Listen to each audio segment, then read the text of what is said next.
Roberto Garcia is riding high from the perfect Portimao, having taken double the lead and the championship lead coming here to Jerez as he looks to consolidate his grasp of the title trophy with even more silverware from the top step.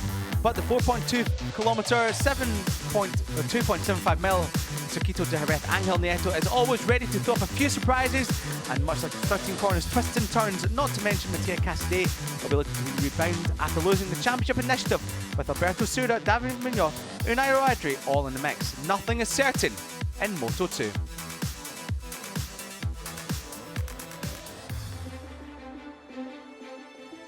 As the Dani Pedrosa monument at Dani Pedrosa corner graces us here, and JuniorGP ahead of Moto2 European Championship. The sun is still shining brightly here in Jerez, and we've got no way to think otherwise, as we have had two incredible races in JuniorGP and European Talent Cup race number 1. We now have Moto2 ahead of their only race of the weekend. Myself, Liam Hodgins, and of course Connor Doherty once more with you, bringing you the Moto2 action ahead of this one. Thank you, Liam. It's going to be a fantastic race here.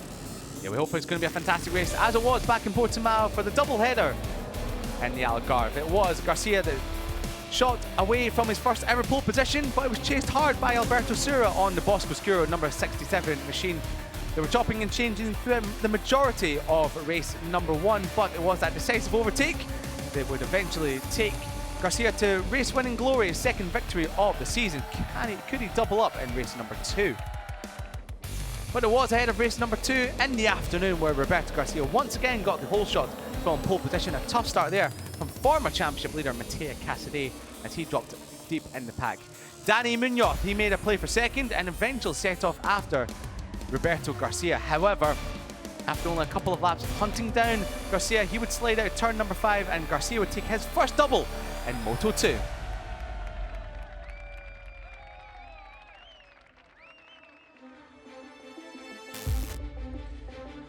Well, Roberto Garcia, he is the form rider at the moment. 3 victories in 2024 so far, 2 from the last 2 races in Portimao.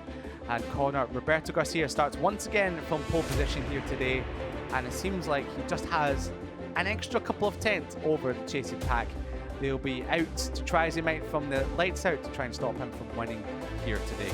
Yeah, absolutely. And I wonder what that has to do with the venerable Jose Luis Cardoso as well, who's really been guiding Garcia as he builds this career. I mean, we've seen him in Moto2 World Championship as well this year. We saw him earlier in the Saxon Ring. And he was the youngest rider on the grid in that race, Liam. Yeah, still 18 years old. Can you believe it? Still incredibly young for a rider of such experience in Moto2.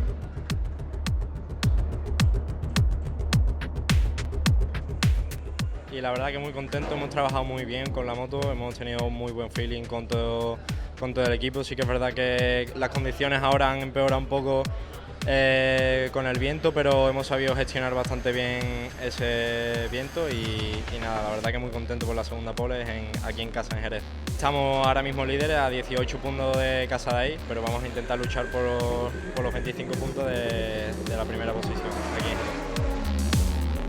Nuestra estrategia principal, con el ritmo que hemos mantenido durante todo el fin de semana, la verdad que nos gustaría escaparnos, ya que tenemos buen ritmo para lograrlo, y esperemos que sea así para ser una carrera muy bonita y más tranquila.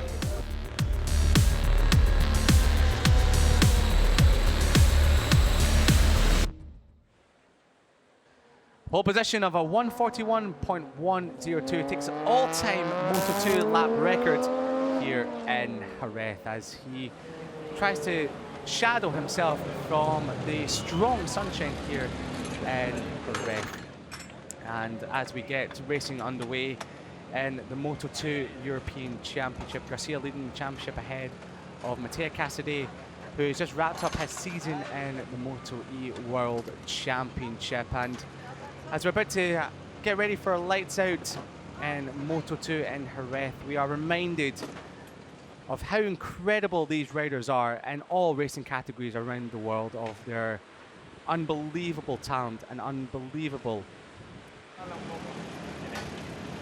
extremely talented speed that they have out there, that's ahead of racing today.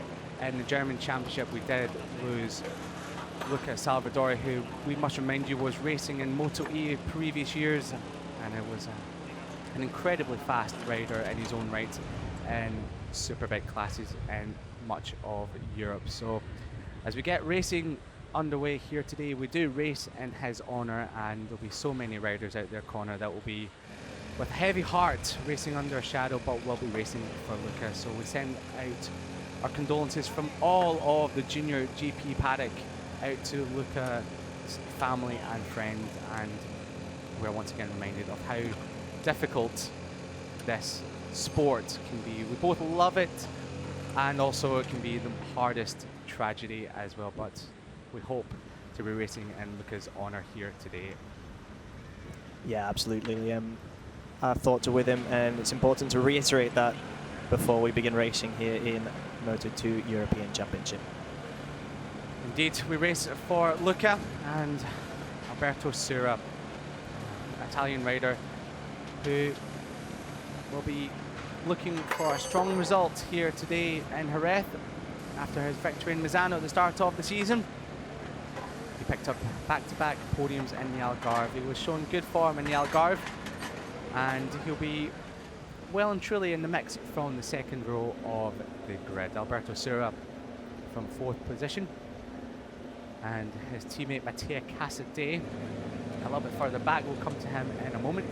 Eric Fernandez, your stock European Championship winner from 1 year ago, and well, a rider that took his first victory in the stock class 1 year ago, shows great form and speed around here with an incredible 5th place on the grid. The number 4 from the FIM 55 Tay Racing team. We saw Fermin Aldeguer in the pit box yesterday. We did try and see if we could get him to chat to us on air from Moto2 today, but I think as soon as he saw us in the paddock corner, he decided to run off in the other direction. Well, I tried to chase him down, Liam, but I think maybe he just wants to enjoy the race. But Fermin, if you are listening, feel free to come to the commentary cabin. We're here. You're more than welcome to chat with us about this race. If anyone knows exactly how to win on this circuit in this category, it's you. Yeah, indeed it is. Fermin Aldeguer took victory in Moto2 World Championship earlier on this year. And if he knows how the Bosco Scuro is going to work with the Pirelli tyres, he'll be handing out a lot of that advice. And I think maybe Mattia Casadei might be asking for a few tips as he starts from the 3rd row of the grid in 7th. Already taken victory this year, 2 podiums. He was the championship leader going into Portimao, but unfortunately he lost that out to Roberto Garcia. He's still been extremely consistent, has Casadei, this season, but he's only 2 podiums came back in Estoril. Yeah, he's looking to get back on the podium for the first time since round 2, something he's more than capable of doing. We've seen how talented a rider Casadei is.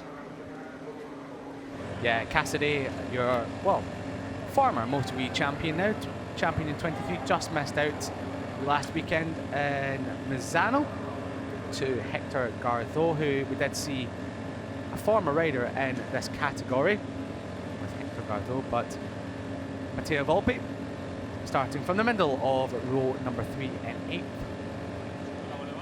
Yeah, he'll be looking to best his best result of P9 in this class. Yeah, a good starting position for Volpi from 8th, and there's a fan club of Roberto Garcia, local lad is Roberto. Yeah, Roberto's from Sevilla, not far away at all. And I think that's one of the reasons why we might be... Ah, there we go. Yeah, Francesco Mongiardo. A lovely message. Very lovely message. Always with you, Luca, in Italian. It's always with you, my friend, Luca. Lovely message for Luca Salvadori, as we mentioned at the top of the show here, that we unfortunately lost today over in the German Championship, and all of our thoughts and wishes go out to Luca's family and friends. Absolutely. So we get racing under a dark cloud, so to speak, in Moto2, but the riders will be giving it 100% nonetheless, and And those clouds very much figurative and not literal here in Jerez. Indeed it is. Thankfully, we are racing under what is perfect conditions and hope for the safety of all riders.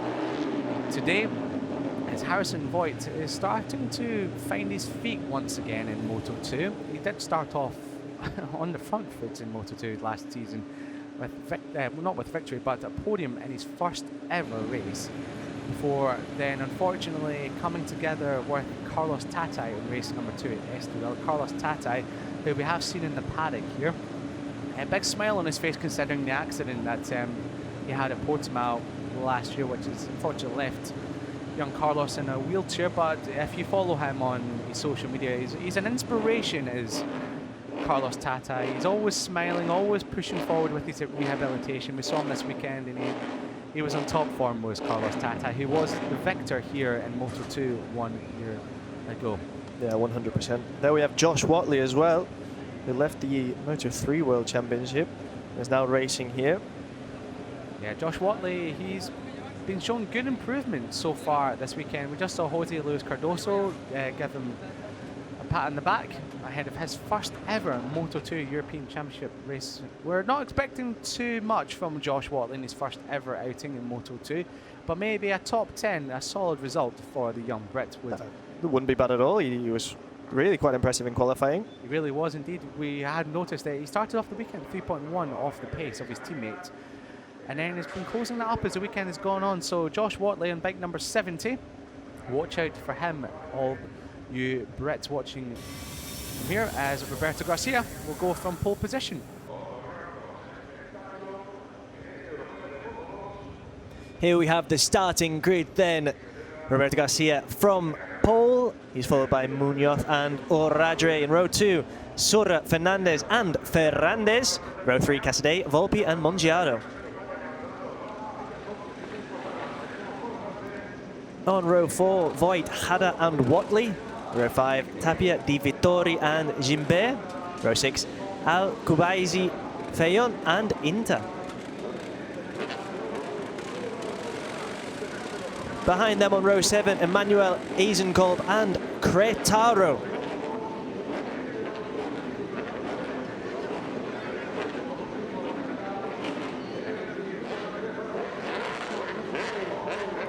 So as a team personnel make the way off the grid, they will be leaving the Moto2 riders to their own devices and the 16 laps ahead of Moto2. The only race here in Jerez. So as a warm-up lap gets underway, we saw plenty of fans at the side of the track as Roberto Garcia is putting his hand out, looking over his shoulder. I just wanted to pop a wheelie, not sure what that was for.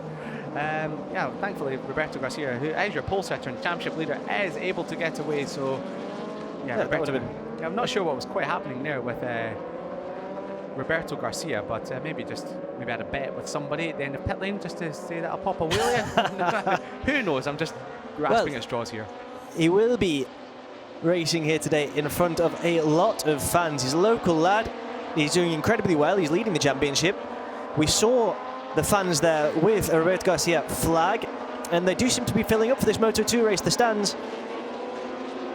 Yeah, we've got a good crowd here today, I must say. Before we came on air, we were watching the fans and pit lane. The track, not the track walk, the pit lane walk was filled to the brim with fans. So it was a good crowd here for JuniorGP this weekend, and of course cheering on local hero Roberto Garcia. Track temperature has increased. It started off the morning at 24 degrees Celsius. So that was air temperature, 33 degrees Celsius this morning. It's gone up a little bit since then, and it will continue to increase as the day goes on. Yeah, I do really feel, Liam, that autumn has forgotten about southern Spain. It's absolutely roasting here in Jerez. Yeah, it's a big hot one here in the south of Spain. Even though it's September, as you mentioned at the top of the show, Connor, autumn hasn't really found its way south yet, has it? Not just yet. So the riders make the way around the final corner on the warm-up lap. Roberto Garcia, your championship leader, goes from pole position. He holds An 18-point advantage over Mattia Cassidy. 1 point ahead of Alberto Sura, who's well and truly within the mix of this championship as well. Jorge Navarro, who is not here this weekend, he'll be losing points in the championship chase. He's in 4th spot. So Garcia from pole position in front of his home fans have come out in their droves here, and that looks like Fernandez as he just overshot his grid slot. Maybe Fernandez from 5th on the grid, 2nd row. He's trying to get that bike started once more. He's going to be pushed off to the pit lane. I don't think you can do that, or Eric, you're going to have to take the bike off the grid into pit lane. So that's another rider, 2 races in a row we've seen get pushed off the grid. So great shame from your stock European Championship winner 1 year ago, the FAL 55 Racing Team rider.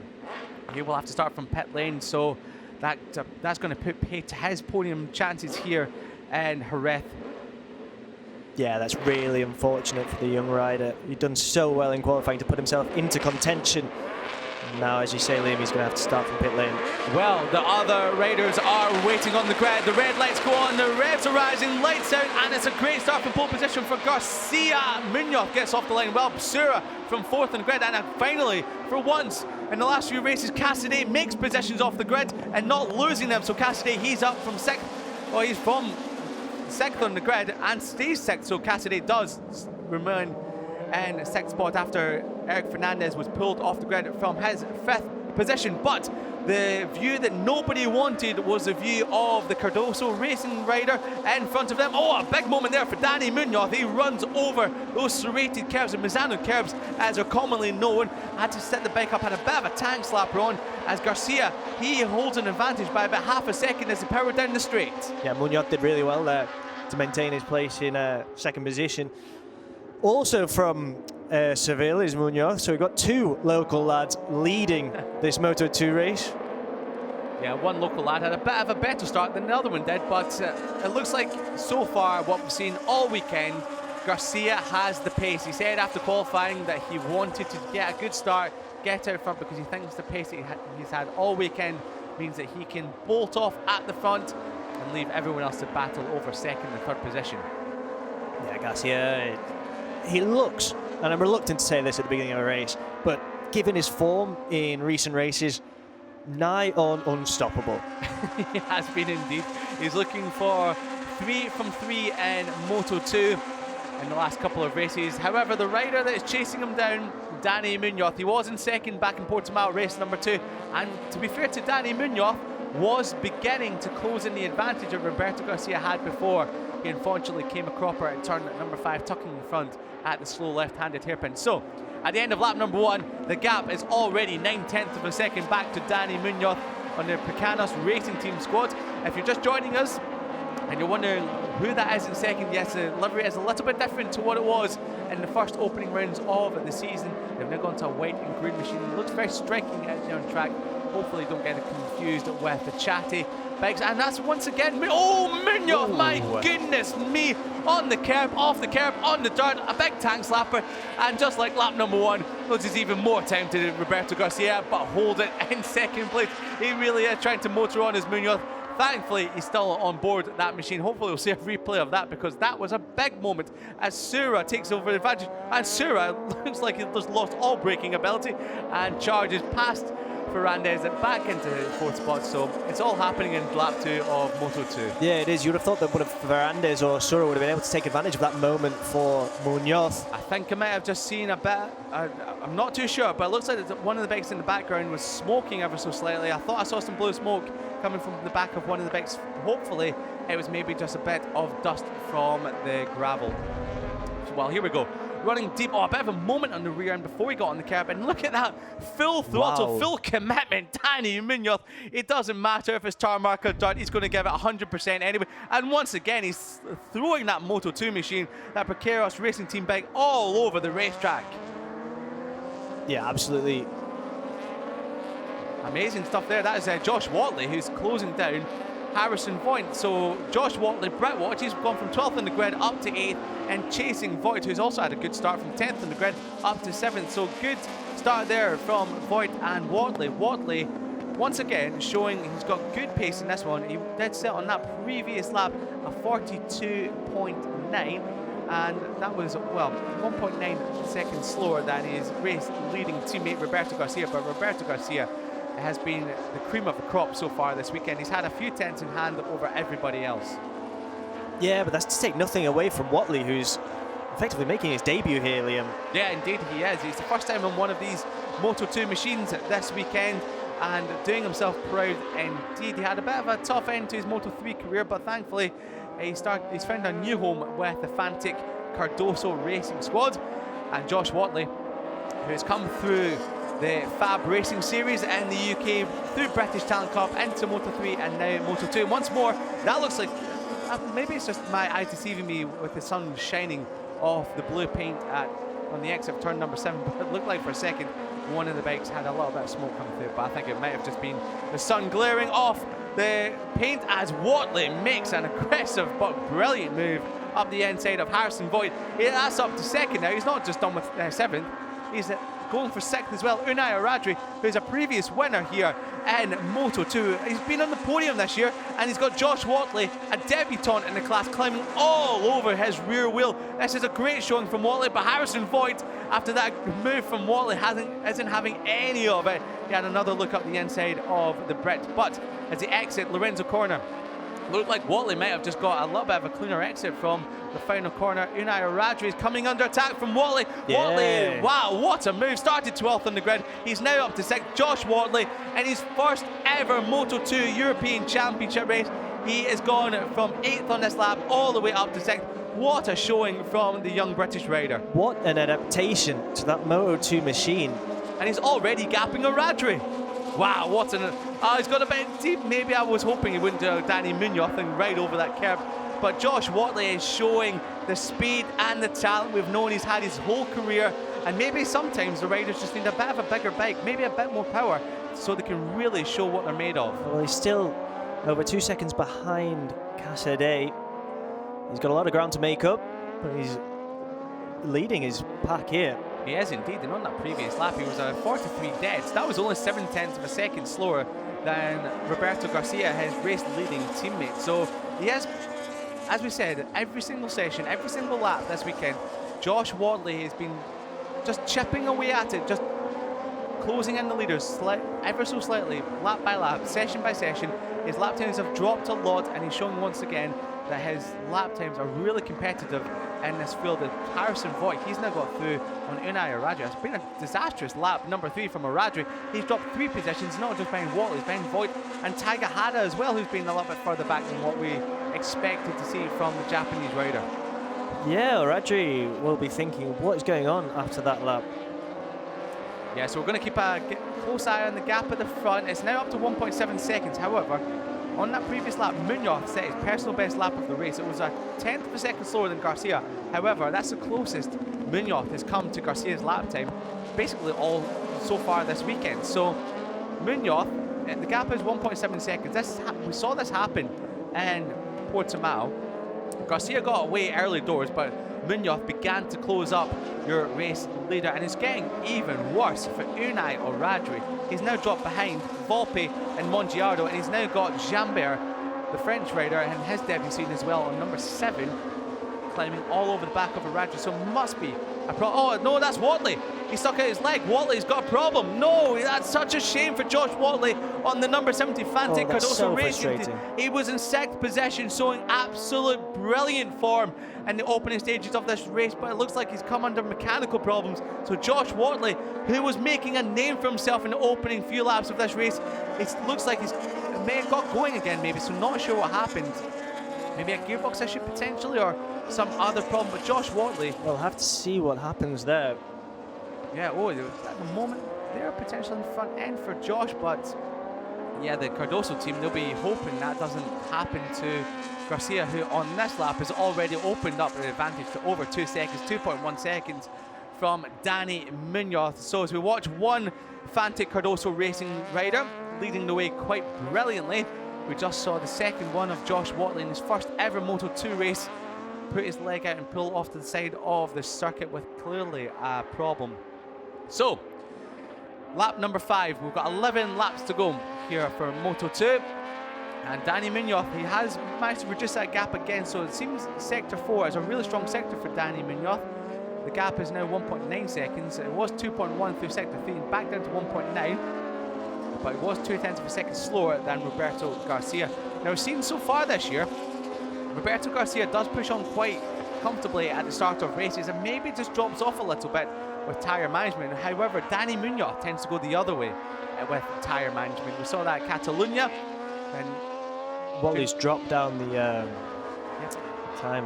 He has indeed. As he come into the pit, yes, Josh Watley is coming to the pit. So great shame for Josh Watley, who was having a spellbinding debut in Moto2. But even though it was a premature end to his race, he will take great confidence. Absolutely. And knowing that he can fight with the very best here in Moto2. He came from 12th on the grid, was up to 6th position, and really holding his own there. He was holding very good lap times with your front riders. A 43.4 was on his last lap, but his best lap was in the 42s, and that is your Roberto Garcia. Garcia from the race lead. He's out. I cannot quite believe this. What a nightmare for Fantic Cardoso Racing. Within the space of just over a lap, Fantic Racing have gone from 2 riders that were looking absolute brilliant to 2 out of the race. Roberto Garcia was so comfortable. He had an advantage of 1.5 seconds, so he wasn't quite as comfortable as we thought. The gap was coming down. He's lost that on the curb between the right-handers. He must have lost it in the curb because that is such a strange crash to have. He's lost that extremely early going into turn 10, so Roberto Garcia, he is down and out, and that is going to light up the eyes of not just Danny Munoz, but Mateo Cassidy and Alberto Sura. If Sura can get past Ferrandez for second, that would be 20 points. He's 19 points off Roberto Garcia coming into this race. He will take over, just like he was in Misano, at the head of this championship once more. And Cassidy, he will be back in this championship battle if he finishes in 4th. But look at that. The gravel covering Roberto Garcia's leathers. Cannot believe it. 3 points would separate Garcia and Sura if the positions remain as they are. But Sura is starting to hound the back of the 54 Ferrandez for second position. On that previous lap, he was 0.2 faster than the 54 just in front. So the Bosco Scuro of Alberto Sura is now starting to come into play. But Connor, my goodness, what a disaster for Fantic Racing Team and Roberto Garcia, who had it all sewn up. It looked like he had it all within his control and then just threw it down the road at turn number 10, which we've gone through now. Yeah, turn number 10, Peluki. It looked like Roberto Garcia was on course for a routine win. He was sensational, had a fantastic start. It didn't seem to be under any real pressure.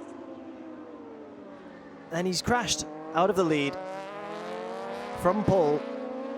From the lead, it's all been a disaster in front of his home fans, his adoring fans here in Jerez. And the big shame for Roberto Garcia and all of his home fans, he doesn't have a second bite of the cherry later on today. This is Moto2's only race of the weekend, but he'll be regrouping himself to hit the ground running in Aragon in just a month's time. Now, that's what's happened to Josh Watley and, of course, Roberto Garcia. It means that this battle is now the battle for 5th.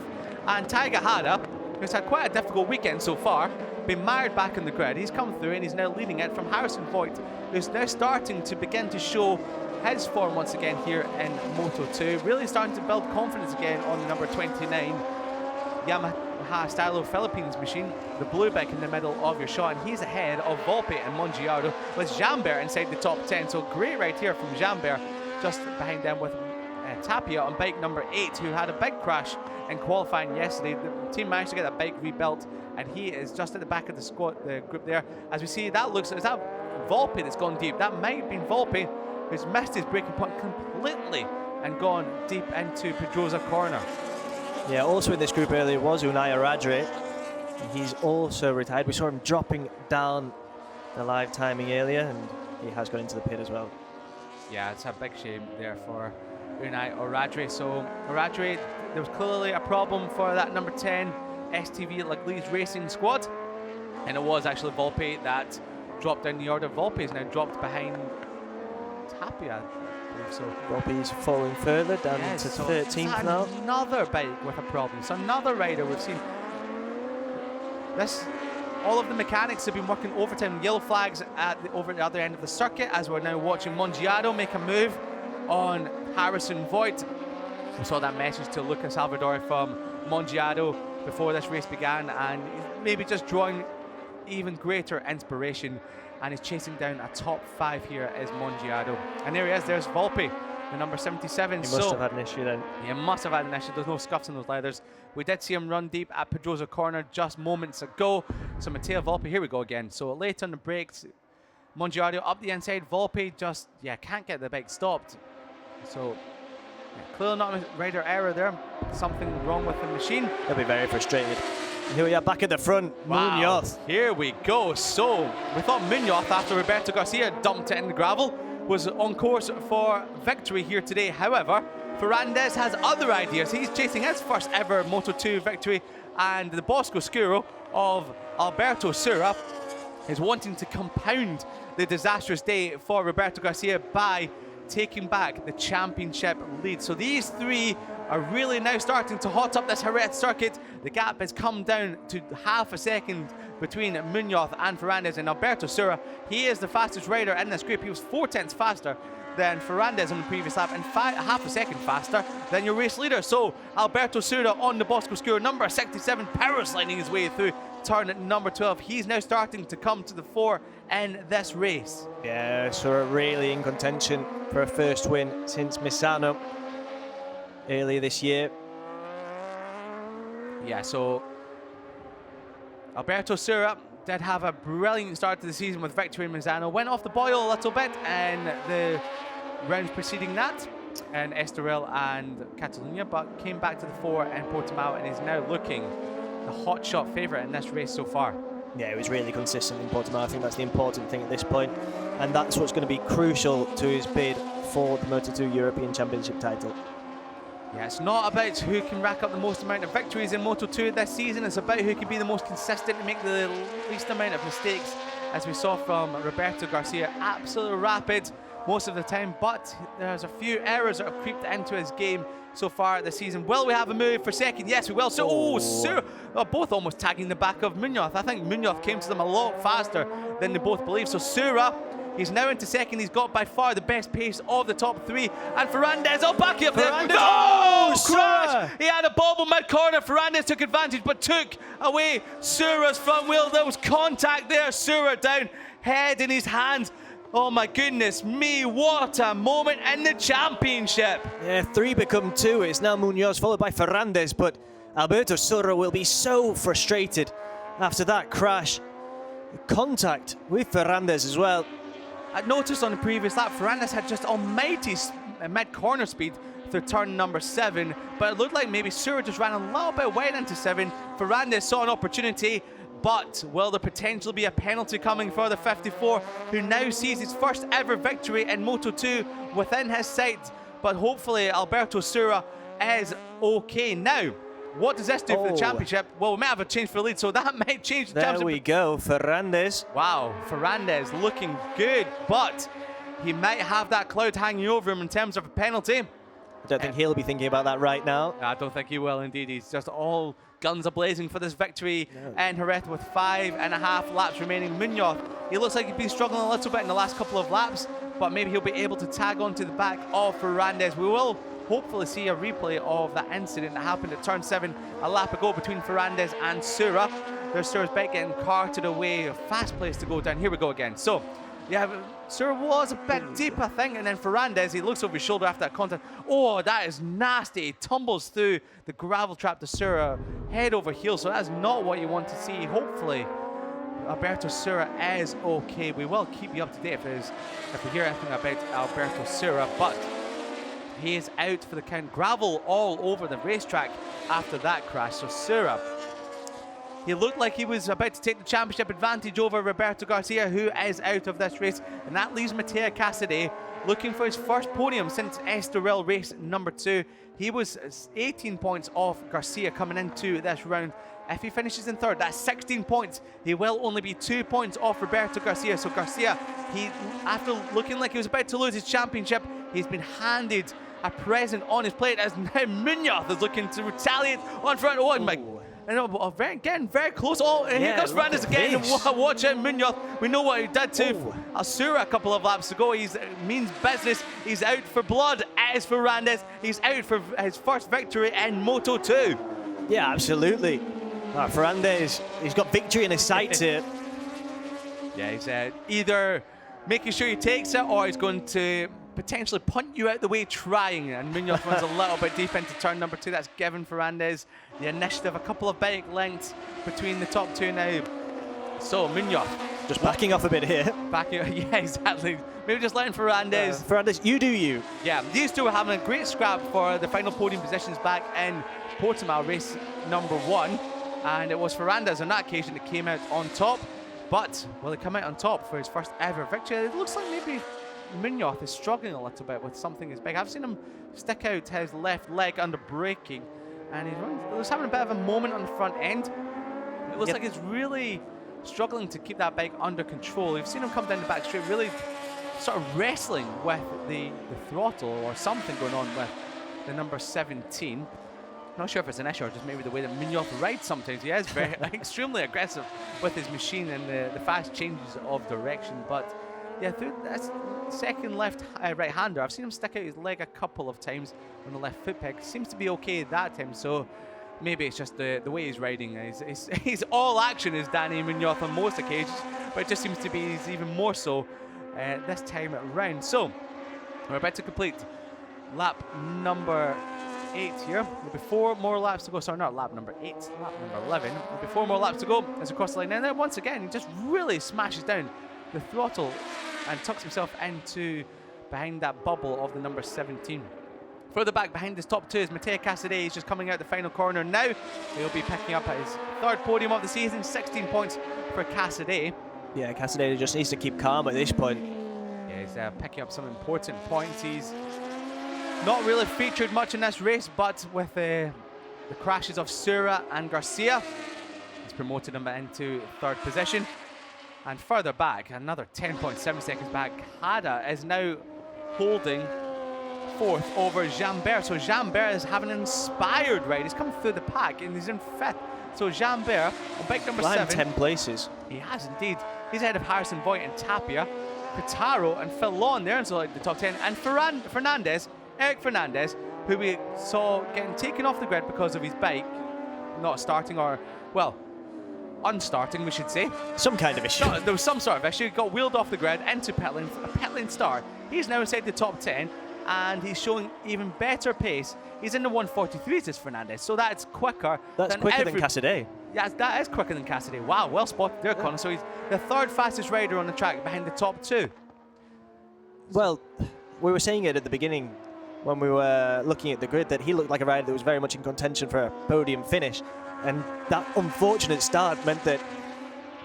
Long lap penalty. Long lap penalty. It just flashed up on the screen for bike number 54. Your race leader, Fernandez, has a long lap penalty.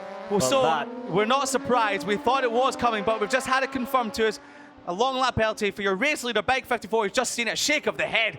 And we've got there confirmation. We go. There's the confirmation on the screen. Irresponsible riding. Well, we were expecting that because Sura was a little bit deep into the fast left-hander at turn number 7.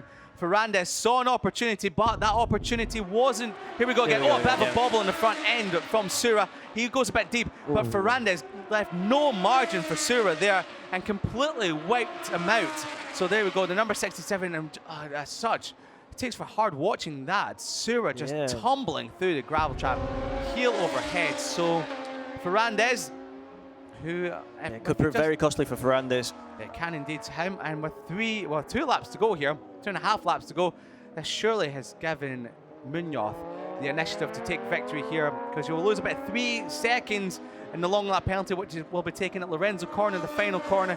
He did see the board when he came past last time round. Fernandez was on course, is still on course potentially for his first ever Moto2 European Championship victory, but with that moment, if he just bided his time, he would have been leading this race brilliantly, but then again, he wouldn't have knocked Sura off.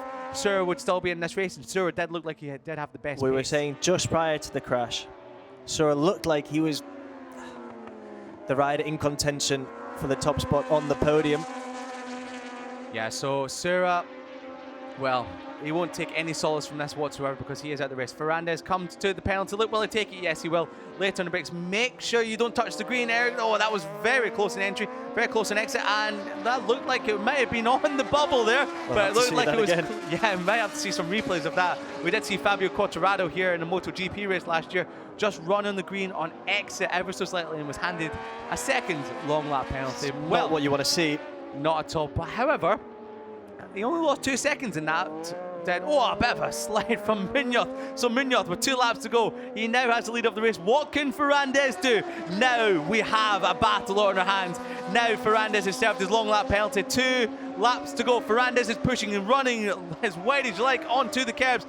When he came across the line, he was 1.3 seconds down on Munoz. To sector 1, 1.1. He is bringing that gap down. He's pushing on. This is like Colin Edwards versus Nicky Hayden at Assen 2006 with 2 laps to go. It's all out war between these two. I cannot wait to see how this one ends. Ferrandez chasing his first ever victory in Moto2. Munoz looking for another victory and pushing on in the championship. The gap comes down once more. It's under 1 second now, Connor. Well, prior to the long lap, Ferrandez was marginally quicker. This is one for the taking. If you've just joined us, we have had a barnstorming Moto2 race. MotoGP, I'm getting ahead of myself there. Moto2 race here in the European Championship. Roberto Garcia, your early race leader, he crashed out turn number 10, the corner in the background there from the lead of the race. That puts Sura in prime position to potentially take victory and the championship lead. But as he moved into second, he had a bit of a moment, and Ferrandez and him came together, and that meant Sura tumbled through the gravel trap. And Ferrandez, your race leader until a lap ago, was looking on course for his first victory, but he was handed a long lap penalty. Now we start the last lap. The gap is down to half a second. On that previous lap, he was 8/10 faster than your race leader Munoz. There's Cassidy. He will be picking up 16 important points for the championship. He'll put him 2 points behind Roberto Garcia heading into the penultimate round in Aragon. But we need to look at the front. Come on, please, let's look at the front. Here we go. And it's Garcia. It's Ferrandez, he has closed the gap even more. Munoz, got Munoz he's sliding. in his sights. Munoz is sliding through turn number 5. Ferrandez is pushing on. That's less than half a second now. That determination in Ferrandez's riding. Oh wow, we have a crescendo here in Moto2 coming. Down the back straight we go. The 54, he has his first victory in sight. Later on the brakes, Munoz can't go as deep as Ferrandez can. He looks more tentative into Pedrosa corner. You've just got to ask yourself whether he's got the time to be able to make his move. He's getting closer, he's getting closer, he's getting closer. We have a grandstand finish coming as we approach the stadium section here in Jerez. Ferrandez, the gap is now down to 4/10 of a second, but this is where he makes up a lot of his time through the fast right-handers towards the end of the lap. The stadium section, that's less than 3/10, that's less than 2/10. Bobble there for Munoz. He's been quicker in every single sector, has Ferrandez. Here we go, almost on the blue paint at the exit of turn 10. Turn 11, Crevier corner. He's winding up the wick. On Munoz, that's it is. Go defensive into Lorenzo corner. He's not close enough as Ferrandez. No, he's not. Munoz, he's been brilliant on this final lap. Ferrandez, after a long lap penalty, he'll have to settle for second. Munoz, once more. His victory was undeniable at one point. He came under some threat from Ferrandez, but Munoz holds on for victory here in Jerez ahead of Ferrandez, who puts in a storming late charge after his long lap penalty to come across the line for second. And Mattia Cassidy, thumbs up to his team. He takes third and his third podium of the season and closes to within 2 points of Roberto Garcia in the championship standings. And across the line is going to be Haida or Jambert. Jambert's going to take it as Haida pops a wheelie coming out of the final corner. Wow, Jambert, his best result in Moto2, snatches it at the death from Taiga Hara. 4th and 5th position, but wow. Jambert starting from P15 as well in the grid. Incredible corner, absolutely This race incredible. For drama, not a single bit. Oh my goodness. From start to finish, incredible Moto2 action here. That was turned up to 11, and so well, it was turned up to 17 for Danny Munoz. He pops a glorious burnout. Ferrandez, who chased him all the way. They know it was a great battle between them, don't they? It was indeed. Ferrandez, he was within touching distance of his maiden Moto2 victory, but after that contact with Sura, a long lap penalty, and well, it just put him just out of contention for victory. Came across the line 0.3 of a second behind Dani Munoz. Munoz adds to his 2 wins in Catalonia. 3rd victory in the category for him this season. Yeah, and I think that puts him equal keel with Roberto Garcia for the most victories in Moto2 so far this season. Yep, you're right. A solid, however, an unspectacular ride for Mattia Casadei. Kept himself out of trouble, while the others found trouble in abundance. Yeah, Casadei will be happy with the way things have turned out for him. Yeah, indeed he will be. So, well, we did start on a bit of a cloud ahead of the Moto2 race. However, the sun was shining brightly on that one, as I'm sure all the fans around the world would have been watching on that race and been enjoying it from start to finish. It looked like a done deal at one point for Roberto Garcia. However, Munoz did begin to close down the gap before Roberto Garcia closed out, went down at turn 10, which Munoz was without any pressure as well. Without any pressure, indeed. And then I left Munoz to take over the advantage at the front, with Ferrandez and Sura closing him down.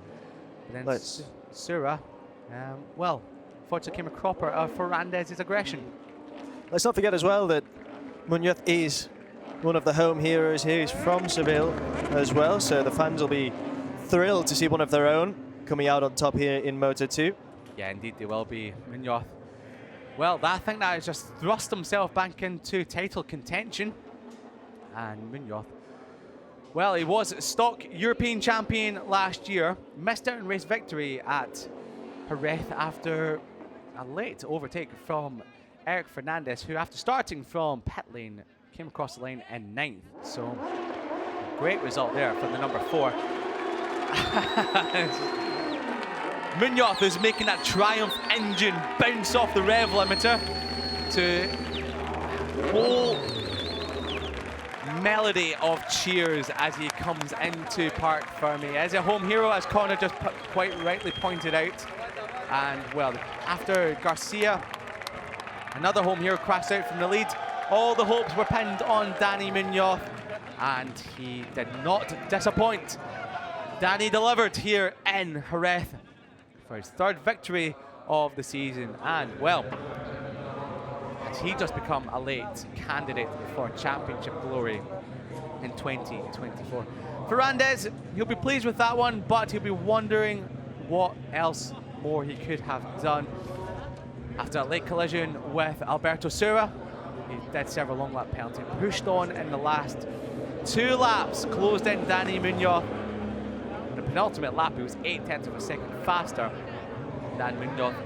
However, on the final lap, Munoz controlled it, also setting the fastest final sector of the race on the final lap, which kept Dani Munoz out of harm's reach as Ferrandez tried as he might to launch a last gasp overtake at the final corner, but couldn't quite get close enough. Still, anyway, another great result for Alberto Ferrandez, who stepped up to Moto2 full-time from European Talent Cup last year. And a rider, is a very tall rider, so that's looking back at some replays of Munoz, who almost forget, almost sent himself to the moon as he came back on track. That was the crash for Roberto Garcia. This was a contact between Ferrandez and Sura. Still not easy watching Sura tumble through the gravel. Well, this race had drama and action in abundance, and will go down as one of the all-time classics here in Moto2 European Championship. That was Ferrandez that served the long lap penalty before they started the penultimate lap. And well, a memory that harkened back to Colin Edwards and Nicky Hayden at Assen 2006, where Colin Edwards chased out Nicky Hayden the previous couple of laps. However, on this occasion, Ferrandez couldn't get close enough to launch an attack on Dani Munoz, who we will hear very shortly in Parc Fermé with Connor Docherty. So, well, we hand over to Connor now, who now has our race winner here in Moto2. Danny, that was one of the most dramatic races we've seen in this class in a long time. Tell us about it. Yeah. This race for me are the more important. I'm very happy for the result because I had a very difficult weekend, but finally I can take the victory. In the middle of the race, I had problem in my arm and was very difficult to continue on the top level. But wow, incredible. Thank you for all my family, my trainers. All my family is here and this is my home race. Incredible for me. Thank you for the team, for all. Thank you. And in Spanish. Bueno, ha sido una carrera muy complicada. Llevo un fin de semana un poco difícil, pero bueno, al final hemos podido solucionar bien. En mitad de la carrera he tenido un poquito de problemas en el brazo y ha sido muy difícil terminar la carrera a un buen nivel, pero hemos intentado darlo todo hasta el final y ya mereció la pena. Dar las gracias al equipo, a la familia que están todas aquí en el Gran Premio de casa y a todo mi grupo de entrenamiento allí de Sevilla y a Jorge Arroyo, todo lo que me sigue. Muy contento, agradecérselo a todos ellos. Congratulations.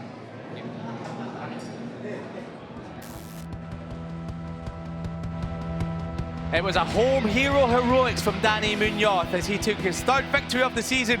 However, it didn't come after some drama throughout that race. Roberto Garcia, your early race leader from pole position, Dani Munoz, had a bit of a problem with turn number 4 and the curbs there. He really did find some wars with the turn 4 curbs. In lap 1 he went off, lap 2 he had an even bigger moment here as he came back on track, motocrossing his way back onto the racing line. But it was Roberto Garcia that at one point had a 2-second advantage over Munoz. Sura, he missed his braking point and went a bit deep into turn number 6 as Munoz got himself into a groove and started setting his sails after Roberto Garcia. Further back, Josh Wadley showed great promise on his debut, running in 6th. However, he would retire due to mechanical, but a lap later his teammate would go down from the lead. Your championship leader saw his championship advantage crumble. That left Dani Munoz at the head of the race.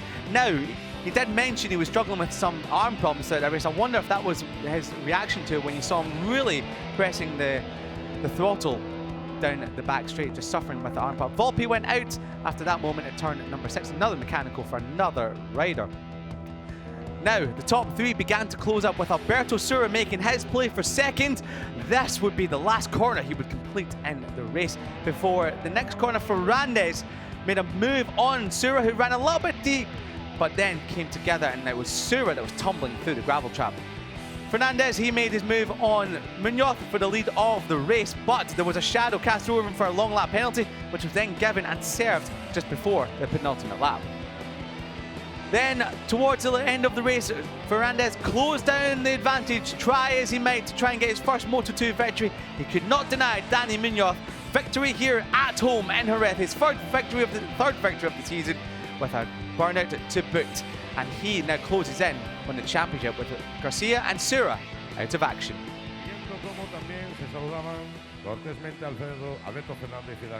Vamos con la ceremonia de podium de esta carrera del Campeonato Europeo de Moto2. What more could you have asked for in Moto2? It was an absolute barnstormer from start to finish.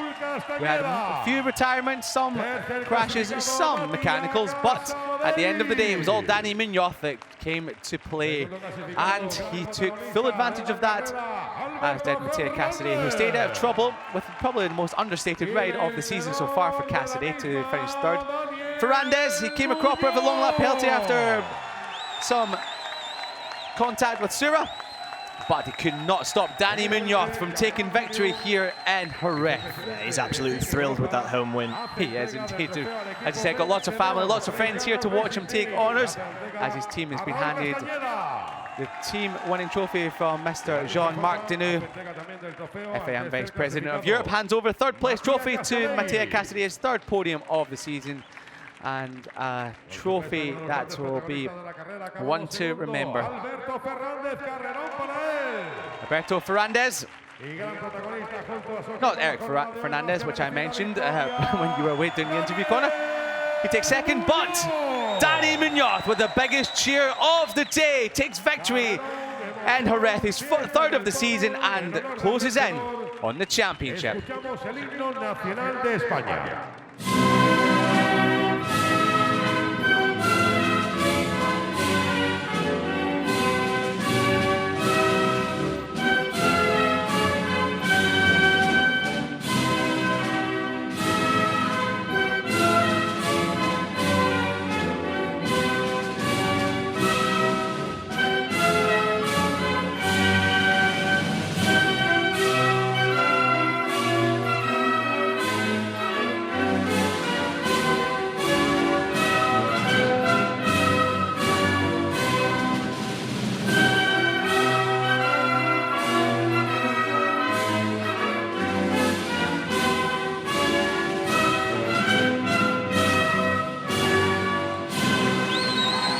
componentes del Podium, Matías For the second time Alberto, today, the Dani, Spanish national anthem rings out across Jerez. And for the first time today, we get to see the Prosecco Doc. Just two bottles, just two bottles. Just two bottles, because Ferrandez, he's still far too young. One of the youngest riders in the whole series, but Munoz and Cassidy can enjoy a little bit of the bubbly here Could be today. a little envy in his eyes there. Yeah, indeed. And well, the Prosecco passed out. And of course, Now it's time to celebrate. There's no second Moto2 race, Liam, but we do have a second. JuniorGP race That's on the way. the one. There we go. And well, if you haven't caught JuniorGP race number 1, well, you have a couple of minutes to get yourself up to date with what happened there before race number 2. As Dani Munoz, Alberto Ferrandez, and Mattia Cassidy pose for the photos on the podium.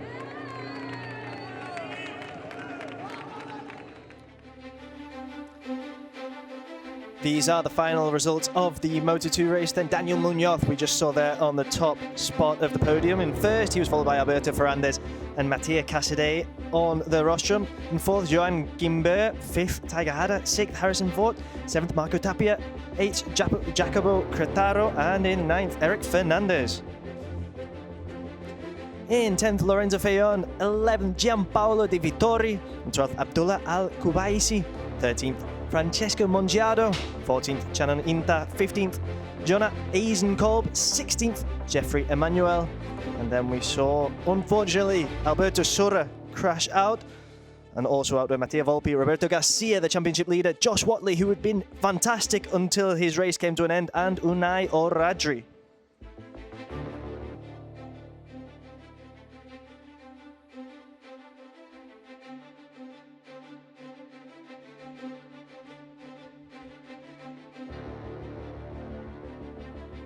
Well, this is what the championship now looks like after Roberto Garcia's DNF. He leads it by 2 points over Mattia Cassidy, and Dani Munoz on bike 17 is now 17 points back in third out of Alberto Sura and Alberto Ferrandez, who moves to within a race win.